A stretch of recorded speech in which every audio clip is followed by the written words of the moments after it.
Halo guys, kembali lagi di channel kita. Terima kasih buat kalian yang sudah klik video saya. Semoga kalian diberi kesehatan dan rezeki yang berlimpah. Amin.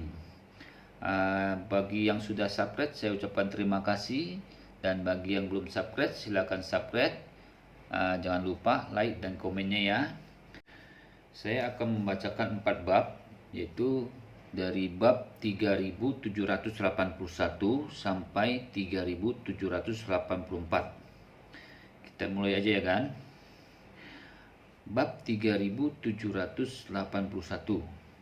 Begitu Ye Chen mengatakan ini, Lao Jiacheng tidak merasakan sesuatu yang tidak biasa. Namun, karena Fei Kexin memberikan perhatian khusus pada Ye Chen, dia menanjamkan telinganya tanpa muncul dan siap mendengarkan percakapan antara Ye Chen dan pihak lain yang melihat apakah dia dapat mendengar informasi yang berguna. Tetapi pada saat ini Ye Chen melirik Lao Jiacheng dan ketika matanya bertemu, dia memegang ponsel di satu tangan dan mengangkat tangannya ke Lao Jiacheng dengan tangan yang lainnya. Lao Jiacheng tidak terlalu banyak berpikir dan tanpa sadar mengangguk sopan sebagai salam. Pada saat ini, Ye Chen sudah berjalan ke arah Lao Jiacheng.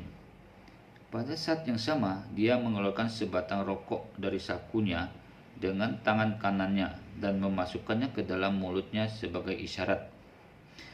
Merokok sambil menjawab telepon adalah hal yang biasa bagi banyak orang. Jadi, Lao Jiacheng tidak terkejut sama sekali. Namun, apa yang tidak diketahui adalah bahwa Ye Chen tidak merokok sama sekali dan bungkus rokok di sakunya juga yang diminta oleh Ye Chen pada adik laki-laki Hong Lu sebelum mereka datang. Pada saat ini, Wan Pojun ditelepon membuka mulut dan berkata, "Tuan Ye, jaringan intelijen telah memberikan umpan balik. Jan Feier yang Anda cari, yang nama aslinya adalah Fei Kexin, adalah Nona Fei Jia." Setelah kata yang diucapkan Wan Pojun jelas jatuh di telinga prajurit bintang 6 Lao Jiacheng. Ketika dia mendengar 3 kata Fei Kexin, pupil matanya tiba-tiba menyusut. Segera setelah itu dia menatap Ye Chen dengan penuh permusuhan dan niat membunuh. Tetapi bahkan pada saat ini dia tidak menyadari bahwa betapa berbahayanya Ye Chen baginya. Dia hanya tidak berharap Ye Chen memiliki saluran untuk mengetahui identitas sebenarnya dari wanita muda itu. Ini juga berarti bahwa saya dan nona muda telah terpapar, dan nona muda di ruangan itu mungkin dalam bahaya kapan saja. Memikirkan hal ini, dia menatap Ye Chen dan bertanya, "Siapa kamu di bumi?" Ye Chen tersenyum dan berkata, "Saya bahkan tidak menanyai Anda. Mengapa Anda menanyai saya? Saya tidak mengubah nama atau nama keluarga saya pada Ye Chen. Tidak seperti Nona Fei yang duduk di dalam, yang sengaja mengenakan rompi." Keluarga Low berkata, "Di tempat pendirian, wanita muda itu tidak memiliki kebencian terhadap Anda. Ada alasan untuk menggunakan identitas lain." Ye Chen mengangguk dan tersenyum. "Aku bahkan tidak mengatakan dia memiliki kebencian terhadapku. Apa yang kamu lakukan dengan gugup?" Dengan itu, Ye Chen berkata kepada Wan Pojun di telepon, "Pojun, aku punya sesuatu untuk dilakukan. Tutup telepon dulu." Wan Pojun buru-buru berkata, "Tuan Ye, ada prajurit bintang 6 bernama Lao Jiacheng di samping Fei Kexin." Ye Chen tersenyum dan berkata, "Aku tahu, dia tepat di depanku." Wan Pojun di ujung telepon terkejut lalu tersenyum dan berkata, "Maaf, Tuan Ye, bawahan terlalu khawatir." Setelah itu, dia segera berkata, "Tuan Ye, karena Anda memiliki sesuatu untuk dilakukan, maka bawahan Anda tidak akan merepot." Percakapan antara kedua secara alami didengar oleh Lao Jiacheng. Dia tidak bisa menyembunyikan kegugupannya dan bertanya kepada Ye Chen, "Saya dapat mengetahui identitas wanita muda itu, dan saya juga dapat mengetahui bahwa saya adalah seorang prajurit bintang 6. Kamu siapa?" Ye Chen tersenyum dan berkata, "Kamu benar-benar bertele-tele. Kataku, namaku Ye Chen." Lau Jiacheng mengerutkan kening dan berkata kepada Ye Chen, "Saya tidak peduli siapa Anda. Saya ingin membawa wanita itu keluar dari sini sekarang. Adapun masalah identitas tersembunyi wanita itu, dia secara alami akan menjelaskan kepada Anda secara pribadi nanti. Tolong pergi dari sini." Ye Chen tersenyum dan berkata, "Bagaimana jika saya tidak membiarkannya?" Lau Jiacheng mengepalkan tinjunya, persendiannya berderak dan berkata dengan dingin, "Tidak ada ahli seni bela diri di sekitar sini. Beberapa orang di dapur sama sepertimu. Mereka semua adalah orang biasa. Aku ingin masuk. Kamu tidak bisa hentikan aku. Alasan kenapa aku memintamu untuk pergi adalah karena aku tidak ingin menyakitimu. Saya tidak tahu bagaimana cara berpromosi." Ye Chen terkekeh dan berkata dengan main-main, "Sudah lama sejak seseorang memberitahu saya 4 kata itu. Tiba-tiba saya masih sedikit merindukannya." Lau Jiacheng menggertakkan giginya dan berkata, "Apakah kamu pikir aku bercanda denganmu? Karena kamu memiliki jaringan intelijen yang begitu kuat, tidakkah kamu tahu apa kekuatan prajurit bintang 6 itu?" Ye Chen mengangguk dan tersenyum. "Saya tahu kekuatan seniman bela diri bintang 6. Sejujurnya, saya merajang 2 seniman bela diri bintang 6 seperti Anda di tempo hari." Oke, kita lanjut bab 3782. Ketika dia mengatakan ini, Ye Chen tidak lupa mengulurkan tangan kanannya, membuat gerakan seperti tangan gunting. Ketika Lau Jiacheng mendengar itu, seluruh orangnya benar-benar kesal. Dia tidak percaya bahwa Ye Chen dapat membunuh 2 prajurit bintang 6 dengan tangannya sendiri, dan dia masih melempari mereka dengan batu sampai mati. Ini hanyalah kengerian dunia. Jadi dia menatap Ye Chen dan berkata dengan dingin, "Tuan Ye, saya tidak ingin menyakitin Anda. Tetapi Anda telah membuat saya kesal dan berkata-kata beberapa kali. Jika demikian, jangan salahkan saya karena tidak sopan. Kamu tahu dengan tinjuku, apa itu prajurit bintang 6. Karena itu, dia hampir berpikir mengumpulkan energi sejatinya ke dalam tinju dan kakinya, dan kemudian bergegas ke Ye Chen secara langsung. Namun, Lau Jiacheng tidak benar-benar menginginkan kehidupan Ye Chen. Dia hanya ingin memberi Ye Chen pelajaran. Biarkan dia melihat kekuatan prajurit bintang 6. Tubuh Lau Jiacheng bergegas menuju Ye Chen seperti truk cepat. Menurutnya, bahkan jika dia tidak mengepalkan tinju, cukup pukul Ye Chen dengan tubuhnya, itu sudah cukup untuk membunuh Ye Chen. Tetapi yang membuatnya bermimpi adalah bahwa Ye Chen tidak bermaksud menghindar sama sekali. Dia hanya mengelukkan tangan dengan malas dan berkata dengan acuh tak acuh, "Prajurit bintang 6, inilah bedanya dengan anjing mati." Merasa dipermalukan, Lau Jiacheng menggertakkan giginya dan mengeram. "Kamu mencari kematian." Karena itu, tubuh meledak dengan kekuatan yang lebih kuat dan langsung menuju ke Ye Chen. Namun, pada saat dia akan bergegas menuju Ye Chen, dia tiba-tiba merasakan dia telah disedot dari semua kekuatannya dalam sekejap, dan seluruh orang jatuh ke padang pasir seperti sebutir pasir, sama sekali tanpa membuat gelombang. Ketika dia melihat dengan jelas, dia terkejut menemukan bahwa tangan kanan Ye Chen menghalanginya saat ini. Ini membuatnya tersambar petir, karena dia tidak bisa mempercayainya. Ye Chen hanya mengulurkan satu tangan dan sepenuhnya memblokir seluruh tubuhnya, dan bahkan mengeluarkan semua kekuatannya dengan satu tangan. Semua kekuatan yang baru saja dia seduh sepertinya tenggelam ke laut pada saat ini, dan dampak besar itu langsung hilang tanpa jejak. Pada saat ini, pandangan dunia Lau Jiacheng benar-benar ditumbangkan. Pada saat inilah dia akhirnya menyadari bahwa jarak antara dirinya dan Ye Chen hanyalah perbedaan antara awan dan lumpur. Dia memandang Ye Chen dengan ngeri dan bertanya dengan susah payah, Bagaimana kamu memiliki kekuatan yang begitu kuat? Siapa kamu di bumi?" Ye Chen mengangkat alisnya dan tersenyum. Kamu telah mengajukan pertanyaan itu 3 kali. Lau Jiachen tanpa sadar bertanya, kamu apa basis kultivasimu? Saya belum pernah melihat seseorang yang dapat melampaui prajurit bintang 6 sebelum dia berusia 30 tahun. Ye Chen bertanya dengan rasa ingin tahu. Kalau begitu, pernahkah Anda mendengar tentang Wan Pujun? Wan Pujun? Lau Jiachen berseru. Aku pernah mendengar itu. Kepala Balai Istana Wanlong, prajurit bintang 8. Ye Chen tersenyum dan bertanya, kalau begitu, apakah kamu tahu berapa umurnya? Lau Jiachen menggelengkan kepalanya. Orang itu sangat misterius, tidak ada yang tahu informasi spesifikasinya. Berbicara tentang ini, dia tiba-tiba kembali ke akal sehat dan bertanya dengan ngeri. Kamu, orang yang baru saja kamu panggil adalah Wan Pujun. Ye Chen mengangguk dan tersenyum.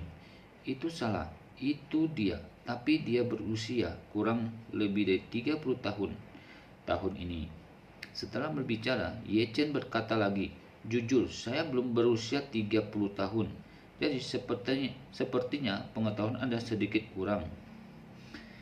Keluarga Lau terkejut dan akhirnya menyadari apa artinya menjadi seseorang di luar dan ada surga di luar langit. Dia selalu berpikir bahwa tentara Wan Pujun dapat memiliki kekuatan prajurit bintang 8 dan menjalankan organisasi sebesar Istana Wanlong. Terlebih lagi, dia bahkan tidak berpikir bahwa Wan Pujun sebagai penguasa Istana Wanlong bahkan akan mengaku sebagai bawahan di depan Ye Chen. Mungkinkah Ye Chen di depan ini adalah penguasa Istana Wanlong yang sebenarnya?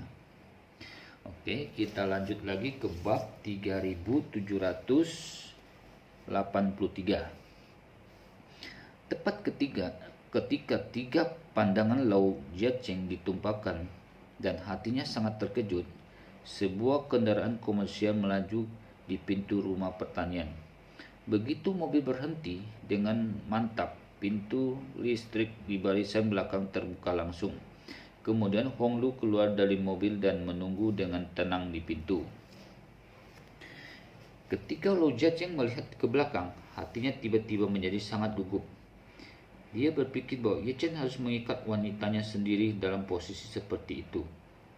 Jadi, dia secara tidak sadar ingin melaporkan dengan keras kepada Fei Kexin di dalam kotak. Tapi, dia tidak menyangka suara tersangkut di tenggorokan sama sekali. Dia menatap Ye Chen dengan ngeri, bertanya-tanya metode apa yang dia gunakan untuk membuat dirinya diam. Pada saat ini, Ye Chen terkekeh dan menepuk pundaknya. Dalam sekejap, beberapa aura mengalir masuk dan kesadaran Lau Jiachen juga tersegel dengan kuat tubuhnya seperti kesadaran Cheng Zhonglei yang telah menyegel kuil Wanlong. Setelah itu, Ye Chen menatap matanya dan berkata, kamu tidak perlu takut, aku tidak akan mengambil hidupmu untuk saat ini. Tetapi kamu harus bekerja keras untuk mengubah tempat untuk beristirahat dan beristirahat. Kondisi di sana tidak terlalu bagus dan kamu masih harus mengatasinya.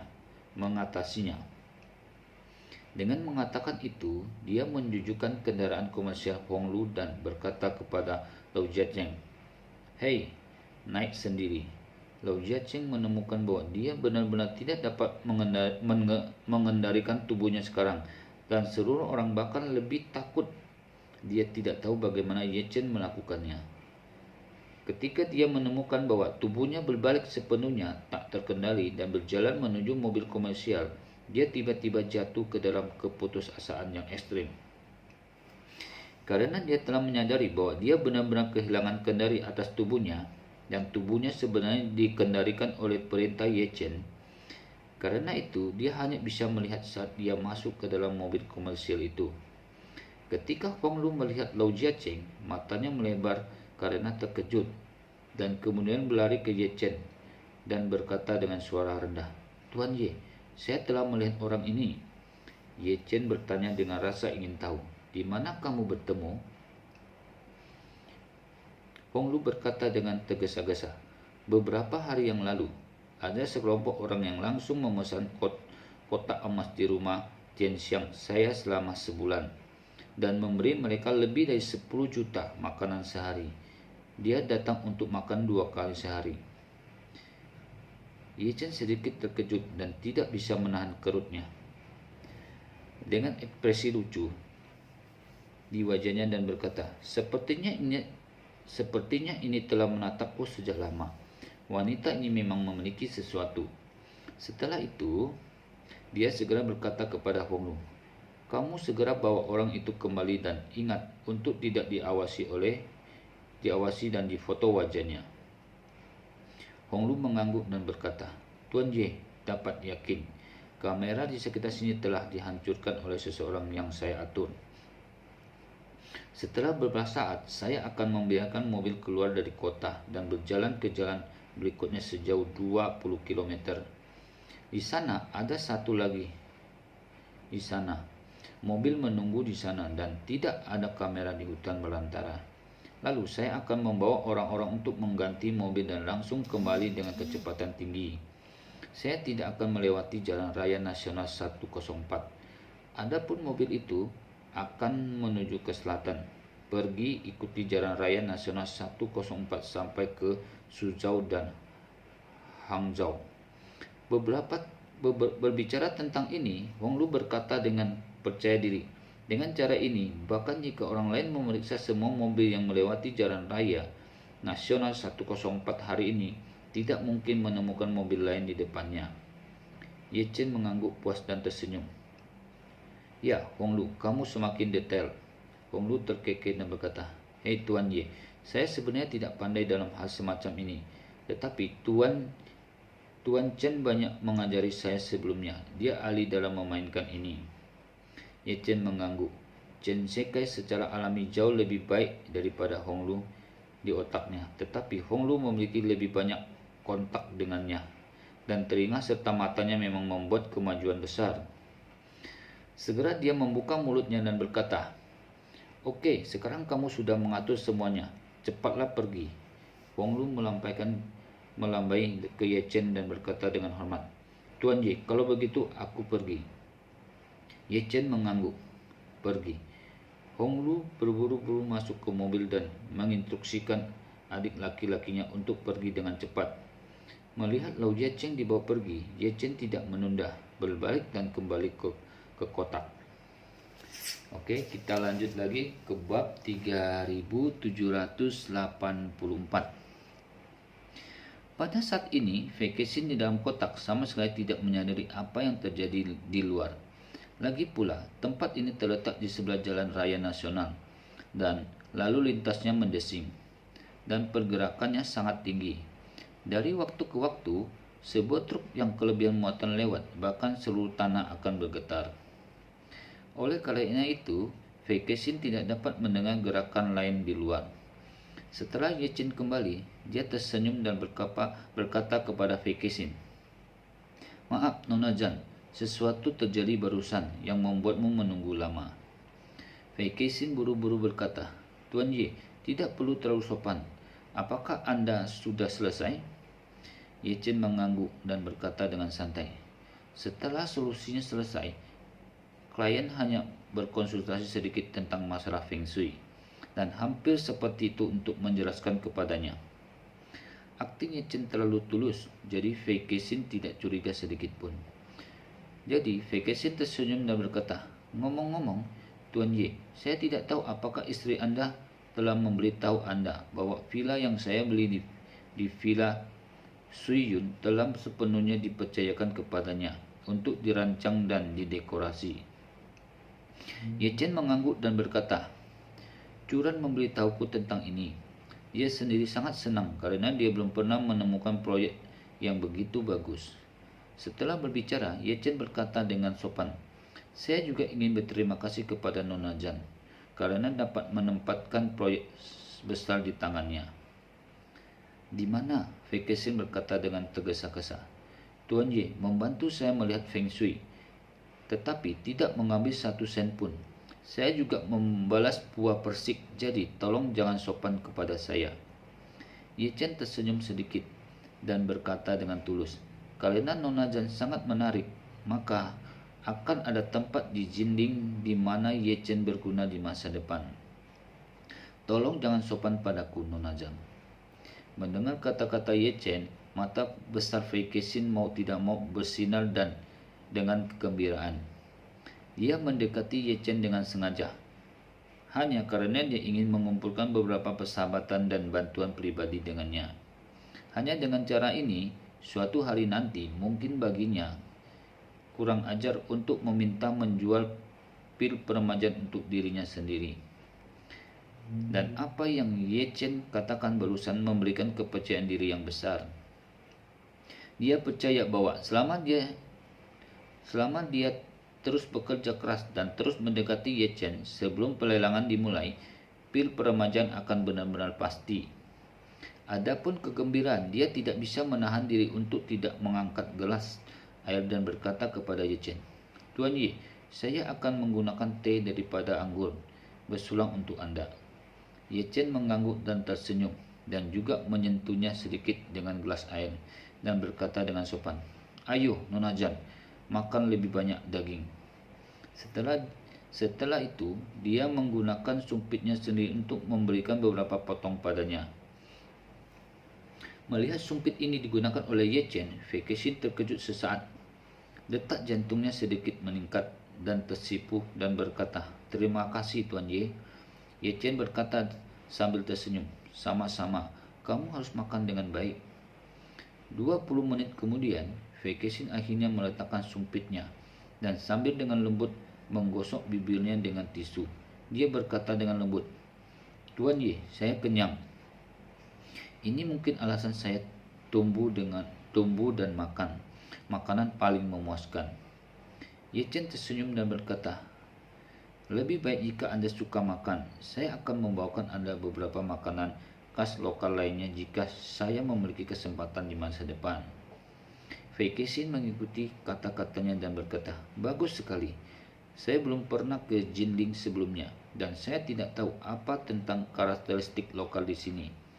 Jika Anda membawa Tuan Ye, untuk Anda pasti menghindari banyak hal.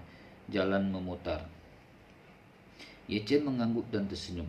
Kemudian dua hari kemudian, saya akan membawa Anda ke masakan Hao yang paling terkenal di lembah sungai Yangtze.